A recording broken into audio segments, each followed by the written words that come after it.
नमस्कार दोस्तों, हमारा 8वीं क्लास एनसीईआरटी का चल रहा था हिस्ट्री का। हमारे 3 चैप्टर कंप्लीट हो चुके थे। ये हमारा चौथा चैप्टर है। चैप्टर का नाम है आदिवासी, दीकू और एक स्वर्ण युग की कल्पना। अब देखिए दोस्तों, इस चैप्टर का जो टाइटल है इसको समझना ज़रूरी है। आदिवासी आपको पता ही होगा, जो जंगलों में रहते थे। दीकू बाहरी लोग जिन्होंने जंगलों पे कब्जा किया। आदिवासियों के लिए ये बाहरी लोग कौन थे? और एक स्वर्ण युग की कल्पना, मतलब कि एक बेहतर दिनों की कल्पना इन आदिवासी लोगों ने की। ये बाहरी लोग कौन थे? इन्होंने इनकी ज़िंदगी पर क्या असर डाला आदिवासी की ज़िंदगी पर? इन सभी बातों की चर्चा हम इस चैप्टर में आज करने वाले हैं। तो चलिए अपना चैप्टर स्टार्ट करते हैं। 1895 में बिरसा नाम के एक आदमी को झारखंड में छोटा नागपुर के जंगलों और गांवों में घूमते देखा गया। लोग कहते थे कि उसके पास चमत्कारी शक्तियां है। वह सारी बीमारियां दूर कर सकता था और अनाज की छोटी सी ढेरी को कई गुना बढ़ा देता था। अब जो ये बिरसा था, उसने खुद यह ऐलान कर दिया था कि उसे भगवान ने लोगों की रक्षा और उनको दीकों की गुलामी से आजाद कराने के लिए भेजा है। दीको मतलब बाहरी लोगों की गुलामी से आजाद कराने के लिए भेजा है। कुछ समय के भीतर हजारों लोग बिरसा के पीछे चलने लगे। वे उसे भगवान मानते थे। उन्हें यकीन था कि वह उनकी सारी समस्याएं दूर करने आया है। बिरसा का जन्म एक मुंडा परिवार में हुआ था। मुंडा, अब ये क्या है, एक जनजातीय समूह है जो छोटा नागपुर में रहता है। बिरसा के समर्थकों में इलाके के दूसरे आदिवासी जैसे कि संथाल और उरांव भी शामिल थे। ये सभी अपने आसपास आ रहे बदलावों और अंग्रेज शासन के कारण पैदा हो रही समस्याओं से बेचैन थे।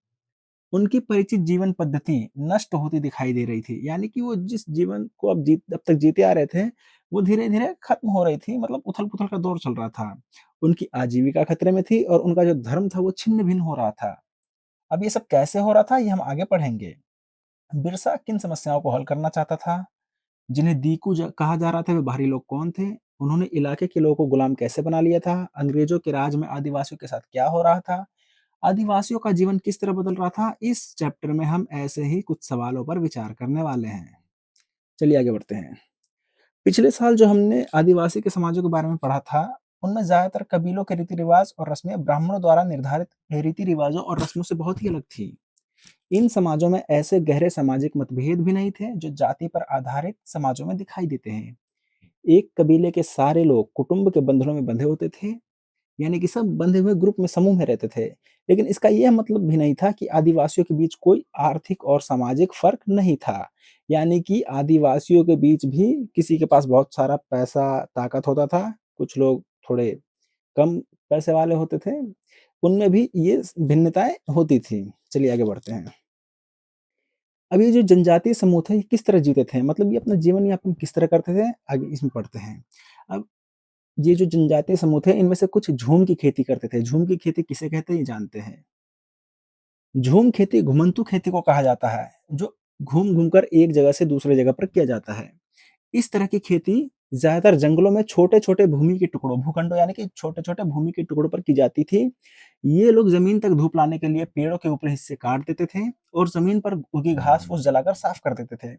इसके बाद वे घास-फूस के जलने पर पैदा हुई राख को खाली ज़मीन पर छिड़क देते थे। इस राख में पोटाश होती थी, जिससे मिट्टी उपजाऊ हो जाती थी। वे कुल्हाड़ों से पेड़ों को काटते थे और कुदालों से ज़मीन की ऊपरी सतह को खुरच देते थे। वे खेतों को जोतने और बीज रोपने की बजाय उन्हें बस खेत में बिखेर देते थे। जब एक बार फसल तैयार हो जाती थी, तो उसे काटकर वे दूसरी जगह के लिए चल पड़ते थे। जहाँ से उन्होंने अभी फसल काटी थी, वह जंगल कई साल तक परती पड़ी रहती थी। परती का मतलब है कुछ समय के लिए बिना खेती छोड़ दी जाने वाली जमीन, ताकि उसकी मिट्टी दोबारा उपजाऊ हो जाए। घुमंतू किसान मुख्य रूप से पूर्वोत्तर और मध्य भारत की पर्वतीय व जंगली पट्टियों में ही रहते थे। अब पूर्वोत्तर भारत क्या है? जो जो हमारा मैप देखेंगे आप भारत का, उसका जो उत्तर और पूर्वी साइड है, वहां पर ये घुमंतू किसान मुख्य रूप से पाए जाते थे और मध्य भारत की पर्वतीय व जंगली पट्टियों में रहते थे। इन आदिवासी समुदाय की जिंदगी जंगलों में बेरोक टोक आवाजाही और फसल उगाने के लिए जमीन और जंगलों के इस्तेमाल पर आधारित थी। वे केवल इसी तरीके से घुमंतू की खेती कर सकते थे। अब देखिए, इसमें 2 वर्ड आएँगे नीचे, उसके बारे में जान लेते हैं। एक तो साल आएगा, ये एक पेड़ का नाम है। साल का एक पेड़ होता है, और महुआ, ये एक फूल है जिसे खाया जाता है या शराब बनाने के लिए इस्तेमाल किया जाता है। अब कुछ जनजातीय तो हमने देखा कि घुमंतू जो झूम की खेती करते थे घूम-घूम के, और कुछ तो शिकारी और संग्राहक थे। बहुत सारे इलाकों में आदिवासी समूह पशुओं का शिकार करके और वन्य उत्पादों को इकट्ठा करके अपना काम चलाते थे। वे जंगलों को अपनी जिंदगी के लिए बहुत जरूरी मानते थे। उड़ीसा के जंगलों में रहने वाला खोंड समुदाय इसी तरह का एक समुदाय था। इस समुदाय के लोग टोलियां बनाकर शिकार पर निकलते थे और जो हाथ लगता उसे आपस में बांट लेते थे। वे जंगलों से मिले फल और जड़ें खाते थे। खाना पकाने के लिए वे साल और महुआ के बीजों का तेल इस्तेमाल करते थे। इलाज के लिए वे बहुत सारी जंगली जड़ी बूटियों का इस्तेमाल करते थे और जंगलों से इकट्ठा हुई चीजों को स्थानीय बाजारों में बेच देते थे। जब भी स्थानीय बुनकरों और चमड़ा कारीगरों को कपड़े व चमड़े की रंगाई के लिए कुसुम और पलाश के फूलों की जरूरत होती थी, तो वे खून समुदाय के लोगों को से ही कहते थे। अब देखिए, जो मैंने आपको बताया था कि पूर्वोत्तर भारत ये हिस्सा कहलाता है, पूर्वोत्तर भारत जो कि उत्तर और पूर्वी में होता है, और मध्य भारत ये भाग होता है। तो आगे बढ़ते हैं हम। इन समुदायों को चावल और अन्य अनाज कहाँ से मिलते थे? कई बार तो चीजों की अदला बदली से काम चल जाता था। मतलब कि ये जो किसान और व्यापारी थे, ये काम की चीज़ आपस में बाँट लेते, मतलब अदला-बदली कर लेते थे। वे अपनी कीमती वन उत्पादों के बदले ज़रूरत की चीज़ें ले लेते थे। कई बार उन्हें ज़रूरी चीज़ें खरीदने के लिए अपनी मुट्ठी भर आमदनी का सहारा लेना पड़ता था। उनमें से कई लोग आस-पास के गाँव में नौकरी भी करते थे। कोई बोझ ढोता था, कोई सड़क निर्माण कार्यों में नौकरी करता था, कोई कई आदिवासी खेत मज़दूर थे। जब वन उत्पाद कम पड़ जाते थे, यानी कि जो वनों से उत्पाद प्राप्त होते हैं, वो कम पड़ जाते थे, तो आदिवासियों को मजदूरी के लिए ज़्यादा भटकना पड़ता था। लेकिन उनमें से बहुत सारे समुदाय जैसे मध्य भारत के बैगा, अब देखिए मैं मध्य भारत में बैगा समुदाय, देखिए मैप में कहाँ पे है? देखिए ये मध्य भारत का ये बैगा समुदाय है। अब देखिए, बहुत सारे समुदाय जैसे मध्य भारत के बैगा औरों के लिए काम करने से कतराते थे। बैगा खुद को जंगल की संतान मानते थे जो केवल जंगल की उपज पर ही जिंदा रह सकती है। मजदूरी करना बैगाओं के लिए अपमान की बात थी। जो चीजें आसपास पैदा नहीं होती थी, उन्हें हासिल करने के लिए आदिवासियों को खरीद फरोख्त भी करनी पड़ती थी। इसकी वजह से वे कभी-कभी व्यापारियों और महाजनों पर आश्रित हो जाते थे। व्यापारी बेचने की चीजें लेकर आते थे और भारी कीमत पर चीजें बेचते थे। सूदखोर महाजन भी आदिवासियों को कर्जा तो देते थे, लेकिन उसका ब्याज बहुत ज्यादा होता था। इस तरह बाजार और वाणिज्य, वाणिज्य मतलब बिजनेस, बाजार और वाणिज्य ने आदिवासियों को कर्ज और गरीबी में धकेल दिया था। लिहाजा वे महाजनों और व्यापारियों को बाहरी शैतान और अपनी सारी मुसीबतों की जड़ मानने लगे थे। अब जो ये आदिवासी थे, ये महाजनों और व्यापारियों का बाहरी शैतान और अपनी सारी मुसीबतों की जड़ मानने लगे थे। अब जो कुछ जनजातीय समूह थे, वो जानवर पालते थे। बहुत सारे आदिवासी समूह जानवर पालकर अपनी जिंदगी चलाते थे। वे चरवाहे थे जो मौसम के हिसाब से मवेशियों या भेड़ों को रेवड़ लेकर यहाँ से वहाँ जाते रहते थे। जब एक जगह घास खत्म हो जाती थी, तो वे दूसरे इलाके में चले जाते थे। पंजाब के पहाड़ों में रहने वाले वन गुज्जर और आंध्र प्रदेश के लबड़िया आदि समुदाय घास, गाय भैंस के झुंड पालते थे। कुल्लू के गद्दी समुदाय के लोग गडरिये थे और कश्मीर के बकरवाल बकरियां पालते थे। अगले साल इतिहास के पाठ्य पुस्तक में हम उसके बारे में डिटेल में पढ़ेंगे। चलिए आगे बढ़ते हैं दोस्तों। अब इसमें कुछ दिया गया है एक किसान के बारे में, इसमें पढ़ते हैं क्या है। शिकार का वक्त, बुआई का वक्त और नए खेतों में जाने का वक्त। क्या आपने कभी इस बात पर ध्यान दिया है कि विभिन्न प्रकार के समाजों में रहने वाले लोगों की काम और समय के बारे में समझदारी एक जैसी नहीं होती? विभिन्न क्षेत्रों में रहने वाले घुमंतू आदिवासियों और शिकारियों की जिंदगी एक खास क्रम और मर्द औरत के बीच काम के बंटवारों में चलती थी। अब एक ब्रिटिश मानव विज्ञानी थे जिनका नाम था वेरियर एल्विन। उन्होंने 1930 और 40 के दशकों में कई साल मध्य भारत के बैगा और खोंड समुदाय के बीच बिताए थे। अब वो लिखते हैं कुछ चीजें इनके बारे में। चैत में औरतें ये लकड़ी इकट्ठा करने और बचे खुचे ठूंठों को काटने जाती थी। पुरुष बड़े बड़े पेड़ों को काटते थे और शिकार पर जाते थे। शिकार पूरे चांद के समय पूर्व से शुरू होता था। शिकार के लिए बांस के फंदों का इस्तेमाल करते थे। औरतें सागों, इमली और मशरूम आदि फल बिनकर लाती थी। बैगा औरतें या तो केवल जड़ें या कंद इकट्ठा करती हैं या महुआ के बीज इकट्ठा करती हैं। मध्य भारत के आदिवासियों में बैगाओं को सबसे अच्छा शिकारी माना जाता था। बैसाख में जंगलों को जलाया जाता था। औरतें अधजली लकड़ियों को ईंधन के लिए बीन लेती थीं। आदमी शिकार पर जाते रहते थे लेकिन गाँवों से दूर नहीं जाते थे। अब देखिए इसमें आदमी और औरत जो आदिवासी समाज है, ये दोनों ही काम करते थे। जेठ में बुआई होती थी और कार्तिक कुटकी में पक जाती थी। जेठ में बुआई होती थी और शिकार चलता रहता था।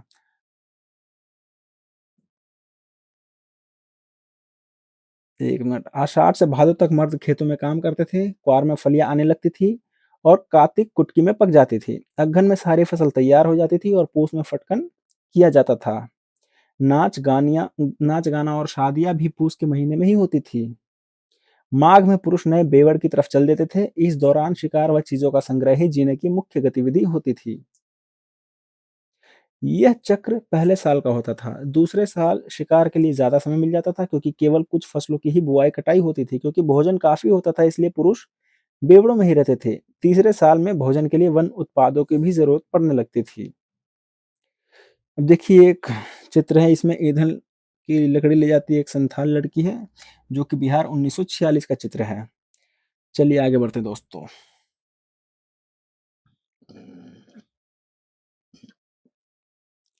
अब जो बेवड़ शब्द का इस्तेमाल हुआ है उसका मतलब होता है मध्य प्रदेश में घुमंतू खेती के लिए इस्तेमाल होने वाला शब्द। अब कुछ लोग एक जगह ही खेती करते थे। 19वीं सदी से पहले बहुत ही सारे जनजातीय कबीले एक जगह टिककर खेती करने लगे थे। वे बार-बार जगह बदलने की बजाय साल दर साल एक ही जगह खेती करते थे। वे हलों का इस्तेमाल करने लगे थे और धीरे-धीरे उन्हें ज़मीन पर अधिकार भी मिलते जा रहे थे। बहुत सारे समुदायों में छोटा नागपुर के मुंडाओं की तरह ज़मीन पर पूरे कबीले की संपत्ति होती थी। कुल के सभी सदस्यों को उन मूल निवासियों का वंशज माना जाता था, जिन्होंने सबसे पहले आकर ज़मीन को साफ किया था। लिहाजा ज़मीन पर सभी का बराबर हक होता था। फिर भी अक्सर होता था कि कुल के कुछ लोग औरों से ज़्यादा ताकत जुटा लेते थे, कुछ मुखिया बन जाते थे और बाकी उनके अनुयायी होते थे, यानी कि उनके अंडर में होते थे। जो ताकतवर होते थे, वे खुद खेती करने की बजाय अक्सर अपनी ज़मीन बँटाई पर दे देते थे।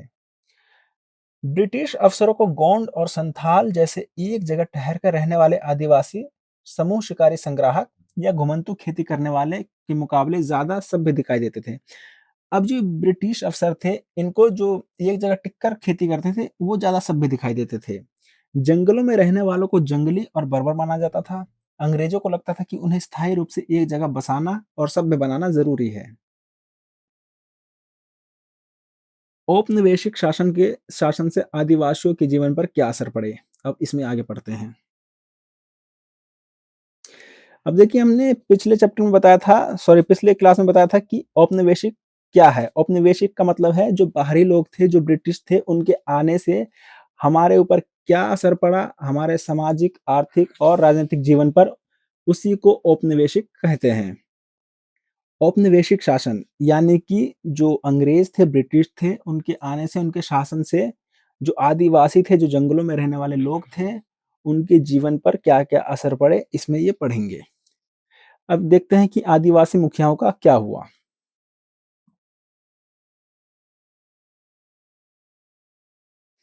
अंग्रेजों के आने से पहले बहुत सारे इलाकों में आदिवासियों और के मुखियाओं का महत्वपूर्ण स्थान होता था। अब जब तक अंग्रेज नहीं थे, तब तक तो आदिवासियों के जो मुखियाएँ थे, उनका बहुत महत्वपूर्ण स्थान होता था। उनके पास औरों से ज़्यादा आर्थिक ताकत होती थी और वे अपने इलाके पर नियंत्रण रखते थे। कई जगह उनकी अपनी पुलिस होती थी और वे ज़मीन एवं वन प्रबंधन के स्थानीय नियम खुद बनाते थे। वे ज़मीन वगैरह के नियम भी खुद बना लेते थे। ब्रिटिश शासन के तहत आदिवासी मुखियाओं के कामकाज और अधिकार काफी बदल गए थे। उन्हें कई-कई गांवों पर जमीन का मालिकाना मालिकाना तो मिलता रहा, लेकिन उनकी शासकीय शक्तियां छिन गई और उन्हें ब्रिटिश अधिकारियों द्वारा बनाए गए नियमों को मानने के लिए बाध्य कर दिया गया। उन्हें अंग्रेजों को नजराना देना पड़ता था और अंग्रेजों के प्रतिनिधि की हैसियत से उन्हें अपने समूह को अनुशासन में रखना होता था। पहले उनके पास जो ताकत थी, अब वह नहीं रही। वे परंपरागत कामों से लाचार हो गए। परंपरागत काम मतलब जो वो हमेशा से करते आ रहे थे पीढ़ी दर पीढ़ी, अब वो काम नहीं कर पाते थे। घुमंतू काश्तकारों का क्या हुआ? ऐसे समूह से अंग्रेज काफी परेशानी थी, जो यहाँ वहाँ भटकते रहते थे। अब जो अंग्रेज थे, उनको ऐसे लोगों से बहुत ज्यादा परेशानी हो रही थी, जो यहाँ वहाँ भटकते रहते थे और एक जगह ठहर कर नहीं रहते थे। वे चाहते थे कि आदिवासियों के समूह एक जगह स्थायी रूप से रहें और खेती करें। स्थायी रूप मतलब एक जगह से टिक कर रहने वाले किसानों को नियंत्रित करना आसान था। अंग्रेज अपने शासन के लिए आमदनी का नियमित स्रोत भी चाहते थे। फलस्वरूप अब इसका नतीजा ये निकला कि उन्होंने अब जमीन के बारे में कुछ नियम लागू कर दिए। उन्होंने जमीन को मापकर प्रत्येक व्यक्ति का हिस्सा तय कर दिया। उन्होंने ये भी तय कर दिया कि किसे कितना लगान देना होगा, यानी कि किसे कितना टैक्स देना होगा। कुछ किसानों को भूस्वामी यानी कि जमीन का मालिक बना दिया और दूसरों को पट्टेदार घोषित किया गया। जैसा कि हम देख चुके कि पट्टेदार अपने भूस्वामियों का भाड़ा चुकाते थे और भूस्वामी सरकार को लगान देते थे। झूम काश्तकारों को स्थायी रूप से बसाने की अंग्रेजों की कोशिश बहुत कामयाब नहीं रही। जहां पानी कम हो और मिट्टी सूखी हो, वहां हलों से खेती करना आसान नहीं होता, बल्कि हलों की मदद से खेती करने वाले झूम काश्तकारों को अक्सर नुकसान ही हुआ है, क्योंकि उनके खेत अच्छी उपज नहीं दे पाते थे। इसलिए पूर्वोत्तर राज्यों में झूम काश्तकार इस बात पर अड़े रहे कि उन्हें परंपरागत ढंग से ही जीने दिया जाए। व्यापक यानी बहुत बड़ा विरोध हुआ। इसका नतीजा ये निकला कि अंग्रेजों को आखिरकार उनकी बात माननी पड़ी और ऐसे कबीलों को जंगल के कुछ हिस्सों में घुमंतू खेती की छूट दे दी गई। वन कानून और उनके प्रभाव। अब देखिए, अंग्रेजों ने वनों पर क्या-क्या कानून लगाए और उसके क्या-क्या असर दिखाई दिए। जैसा कि हमने देखा है, आदिवासी समूहों का जीवन जंगलों से जुड़ा हुआ है। वन कानूनों में आए बदलावों से आदिवासियों के जीवन पर भी असर पड़ा। असर नहीं पड़ा बल्कि भारी असर पड़ा, बहुत असर पड़ा। अंग्रेजों ने सारे जंगलों पर अपना नियंत्रण स्थापित कर लिया था और जंगलों को राज्य की संपत्ति घोषित कर दिया था। अब देखिए, आदिवासी जंगल जिनका घर होता था, कुछ बाहरी लोगों ने उनके घर पर पूरा अपना नियंत्रण स्थापित कर लिया, यानी कि जंगलों को अपने अंडर में ले लिया और जंगल को राज्य की संपत्ति घोषित कर दिया। कुछ जंगलों को आरक्षित वन घोषित कर दिया। ये ऐसे जंगल थे जहां अंग्रेजों की जरूरतों के लिए इमारती लकड़ी पैदा होती थी। इन जंगलों में लोगों को स्वतंत्र रूप से घूमने, झूम खेती करने, फल इकट्ठा करने या पशुओं का शिकार करने की इजाजत नहीं थी। ऐसी सूरत में झूम काश्तकार किस तरह जिंदा रह सकते थे? इसलिए उनमें से बहुतों को काम और रोजगार की तलाश में मजबूरन दूसरे इलाकों में जाना पड़ा। जैसे ही अंग्रेजों ने जंगलों के भीतर आदिवासियों के रहने पर पाबंदी लगा दी, उनके सामने एक समस्या पैदा हो गई। समस्या यह थी कि रेलवे स्लीपर्स, अब स्लीपर्स क्या होते हैं? रेलवे के स्लीपर्स, जो लकड़ी के जो टुकड़े होते हैं, क्षैतिज तख्ते होते हैं जिन पर रेल की पटरी बिछाई जाती हैं, उन्हें ही स्लीपर कहते हैं। जैसे ही अंग्रेजों ने जंगलों के भीतर आदिवासियों के रहने पर पाबंदी लगा दी, उसके सामने एक समस्या पैदा हो गई। समस्या यह थी कि रेलवे स्लीपर्स के लिए पेड़ काटने और लकड़ी को एक जगह से दूसरी जगह ले जाने के लिए मजदूरों का इंतजाम कहाँ से किया जाए? अब इन अधिकारियों ने भी एक हल ढूंढ निकाला। उन्होंने तय किया कि झूम काश्तकारों को जंगल में जमीन के छोटे टुकड़े दिए जाएंगे और उन्हें वहां खेती करने की छूट भी होगी, बशर्ते गांव में रहने वाले को वन विभाग के लिए मजदूरी करनी होगी और जंगलों की देखभाल करनी होगी। इस तरह बहुत सारे इलाकों में वन विभाग ने सस्ते श्रम की आपूर्ति सुनिश्चित करने के लिए वन गांव बसा दिए।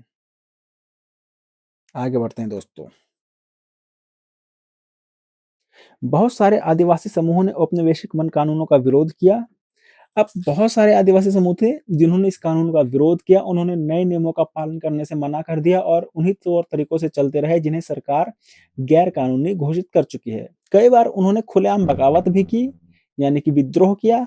1906 में संग्राम संगमा द्वारा असम में और 1930 के दशक में मध्य प्रांत में हुआ वन सत्याग्रह इसी तरह के विद्रोह थे। व्यापार की समस्या। 19वीं शताब्दी के दौरान जनजातीय समूह ने पाया कि व्यापारी और महाजन जंगलों में जल्दी-जल्दी आने लगे हैं। वे वन उपज खरीदने, नगद कर्जा देने और आदिवासियों को मजदूरी पर रखने के लिए आ रहे थे। इन सारे बदलावों से क्या असर पड़ने वाले हैं, यह समझने में आदिवासियों को कुछ समय लगा। ये समझने के लिए आइए रेशम उत्पादकों की स्थिति को देखें। 18वीं सदी में भारतीय रेशम की यूरोपीय बाजारों में भारी मांग थी। भारतीय रेशम की अच्छी गुणवत्ता, मतलब कि जो भारत में जो रेशम का उत्पादन होता था, वो काफ़ी अच्छे क्वालिटी के होते थे, जो कि सबको अपनी ओर अट्रैक्ट करती थी, यानी कि आकर्षित करती थी और भारत का निर्यात तेज़ी से बढ़ रहा था। जैसे-जैसे बाज़ार फैला, ईस्ट इंडिया कंपनी के अफसर इस माँग को पूरा करने के लिए रेशम उत्पादन पर जोर देने लगे। जो भी झारखंड है वहाँ स्थित हजारीबाग के आसपास रहने वाले संथाल रेशम के कीड़े पालते थे। रेशम के व्यापारी अपने एजेंटों को भेजकर आदिवासियों को कर्जे देते थे और उनके कृमिकोशों को इकट्ठा कर लेते थे। 1000 कृमिकोशों के लिए 3-4 रुपए मिलते थे। इसके बाद इन कृमिकोशों को बर्दवान या गया भेज दिया जाता था, जहाँ उन्हें 5 गुना कीमत पर बेचा जाता था। निर्यातकों और रेशम उत्पादकों के बीच कड़ी का काम करने वाले बिचौलिए को जमकर मुनाफा होता था। रेशम उत्पादकों को बहुत मामूली फायदा मिलता था। स्वाभाविक है कि बहुत सारे आदिवासी समुदाय बाजार और व्यापारियों को अपना सबसे बड़ा दुश्मन मानने लगे थे। चलिए दोस्तों आगे बढ़ते हैं। ये एक चित्र है, इसके बारे में बताया गया है। जो कोयले में खदान करने वाले लोग हैं, ये आप देख लीजिएगा। अब देखिए ये आदिवासी हैं, इनको जंगलों से बाहर जाना पड़ा, ऐसी स्थितियां हो गई थी। इसमें पढ़ते हैं आगे। काम की तलाश में घर से दूर जाने वाले आदिवासियों की दशा तो और भी खराब थी। 19वीं सदी के आखिर से ही चाय बागान फैलने लगे थे। खनन उद्योग भी एक महत्वपूर्ण उद्योग बन गया था। असम के चाय बागानों और झारखंड की कोयला खदानों में काम करने के लिए आदिवासियों को बड़ी संख्या में भर्ती किया गया। इन लोगों को ठेकेदारों की मार्फत भर्ती किया जाता था। ये ठेकेदार न केवल उन्हें बहुत कम वेतन देते थे, बल्कि उन्हें घर भी लौटने नहीं देते थे। अब नजदीक से देखने पर 19वीं और 20वीं शताब्दियों के दौरान देश के विभिन्न भागों में जनजातीय समूह ने बदलते कानूनों, अपने व्यवहार पर लगी पाबंदियों, नए करों और व्यापारियों व महाजनों द्वारा किए जा रहे शोषण के खिलाफ कई बार बगावत की। 1831-32 में कोल आदिवासियों ने और 1855 में संथालों ने बगावत कर दी थी। मध्य भारत में बस्तर विद्रोह 1910 में हुआ और 1940 में महाराष्ट्र में वर्ली विद्रोह हुआ। बिरसा जिस आंदोलन का नेतृत्व कर रहे थे वह भी इसी तरह का विद्रोह था। आइए पढ़ते उसके बारे में। बिरसा मुंडा। बिरसा का जन्म 1870 के दशक के मध्य में हुआ था। उनके पिता गरीब थे। बिरसा का बचपन भेड़ बकरियां चराते, बांसुरी बजाते और स्थानीय अखाड़ों में नाचते गाते बीता था। उनकी परवरिश मुख्य रूप से बोहोड़ा के आसपास के जंगलों में हुई। गरीबी से लाचार बिरसा के पिता को काम की तलाश में जगह जगह भटकना पड़ता था। लड़कपन में ही बिरसा ने अतीत में हुए मुंडा विद्रोह की कहानियां सुन ली। उन्होंने कई बार समुदाय के सरदारों को विद्रोह का आह्वान करते देखा था। बिरसा के समुदाय के लोग ऐसे स्वर्ण युग की बात किया करते थे जब मुंडा लोग दीको के उत्पीड़न से पूरी तरह आजाद थे। सरदारों का कहना था कि एक बार फिर उनके समुदाय के परंपरागत अधिकार बहाल हो जाएंगे। वे खुद को इलाके के मूल निवासियों का वंशज मानते थे और अपनी जमीन की लड़ाई लड़ रहे थे। वे लोगों को याद दिलाते थे कि उन्हें अपना साम्राज्य वापस पाना है। बिरसा स्थानीय मिशनरी स्कूल में जाने लगे, जहां उन्हें मिशनरी के उपदेश सुनने का मौका मिला। वहां भी उन्होंने यही सुना कि मुंडा समुदाय स्वर्ग का साम्राज्य हासिल कर सकता है और अपने खोए हुए अधिकार वापस पा सकता है। अगर वे अच्छे ईसाई बन जाए और अपनी खराब आदतें छोड़ दे तो ऐसा हो सकता है। बाद में बिरसा ने एक जाने माने वैष्णव धर्म प्रचारक के साथ भी कुछ समय बिताया। उन्होंने जनेऊ धारण धारण किया और शुद्धता व दया पर जोर देने लगे। अपनी किशोरावस्था में बिरसा जिन विचारों के संपर्क में आए, उनसे वे काफी गहरे तौर पर प्रभावित थे। बिरसा का आंदोलन आदिवासी समाज को सुधारने का आंदोलन था। उन्होंने मुंडाओं से आह्वान किया कि वे शराब पीना छोड़ दें, गांवों को साफ रखें और डायन व जादू टोने में विश्वास न करें। यहाँ ध्यान ध्यान देने वाली बात यह है कि बिरसा ने मिशनरी मिशनरियों और जमींदारों का भी लगातार विरोध किया। वे उन्हें बाहर का मानते थे, जो मुंडा जीवन शैली को नष्ट कर रहे थे। 1895 में बिरसा ने अपने अनुयायियों से आह्वान किया कि वे अपने गौरवपूर्ण अतीत को पुनर्जीवित करने के लिए संकल्प लें। वह अतीत के एक ऐसे स्वर्ण युग यानी कि सतयुग की चर्चा करते थे जब मुंडा लोग अच्छा जीवन जीते थे, तटबंध बनाते थे, कुदरती झरनों को नियंत्रित करते थे, पेड़ और बाग लगाते थे, पेट पालने के लिए खेती करते थे। उस काल्पनिक युग में मुंडा अपने बिरादरों और रिश्तेदारों का खून नहीं बहाते थे। इसी को स्वर्ण युग कहा गया है। वे ईमानदारी से जीते थे। बिरसा चाहते थे कि लोग एक बार फिर अपनी जमीन पर खेती करें, एक जगह टिक कर रहें और अपने खेतों में काम करें। अंग्रेजों को बिरसा आंदोलन के राजनीतिक उद्देश्यों से बहुत ज्यादा परेशानी थी। यह आंदोलन मिशनरियों, महाजनों, भूस्वामी और सरकार को बाहर निकालकर बिरसा के नेतृत्व में मुंडा राज स्थापित करना चाहता था। यह आंदोलन इन्हीं ताकतों को मुंडाओं की सारी समस्याओं व कष्टों का स्रोत मानता था। अंग्रेजों की भू-नीतियाँ उनकी परंपरागत भूमि व्यवस्था को नष्ट कर रही थीं। भूस्वामी और महाजन उनकी ज़मीन छीनते जा रहे थे और मिशनरी उनकी परंपरागत संस्कृति की आलोचना करते थे। जब आंदोलन फैलने लगा तो अंग्रेजों ने सख्त कार्रवाई का फैसला लिया। उन्होंने 1895 में बिरसा को गिरफ्तार किया और दंगे-फसाद के आरोप में 2 साल की सजा सुनाई। 1997 में जेल से लौटने के बाद बिरसा समर्थन जुटाते हुए गांव-गांव घूमने लगे। उन्होंने उनको उकसाने के लिए परंपरागत प्रतीकों और भाषा का इस्तेमाल किया। वे आह्वान कर रहे थे कि उनके नेतृत्व में साम्राज्य की स्थापना के लिए रावणों, जिनको दीकू और यूरोपीय कहा गया है, उनको तबाह कर दें। बिरसा के अनुयायी दीकू और यूरोपीय सत्ता के प्रतीकों को निशाना बनाने लगे। अब जो बिरसा के अनुयायी थे, वो दीकू और यूरोपीय सत्ता के प्रतीकों को निशाना बनाने लगे। उन्होंने थाने और चर्चों पर हमले किए और महाजनों व जमींदारों की संपत्तियों पर धावा बोल दिया। सफेद झंडा बिरसा का राज प्रतीक था। सन 1900 में बिरसा की अब जो 1900 का साल था, उस समय बिरसा की हैजे से मृत्यु हो गई और आंदोलन ठंडा पड़ गया। यह आंदोलन 2 मायनों में महत्वपूर्ण था। पहला, इसने औपनिवेशिक सरकार को ऐसे कानून लागू करने के लिए मजबूर किया, जिनके जरिए दीकू लोग आदिवासियों की जमीन पर आसानी से कब्जा न कर सकें। दूसरा, इसने एक बार फिर जता दिया कि अन्याय का विरोध करने और औपनिवेशिक शासन के विरुद्ध अपने गुस्से को अभिव्यक्त करने में आदिवासी सक्षम हैं।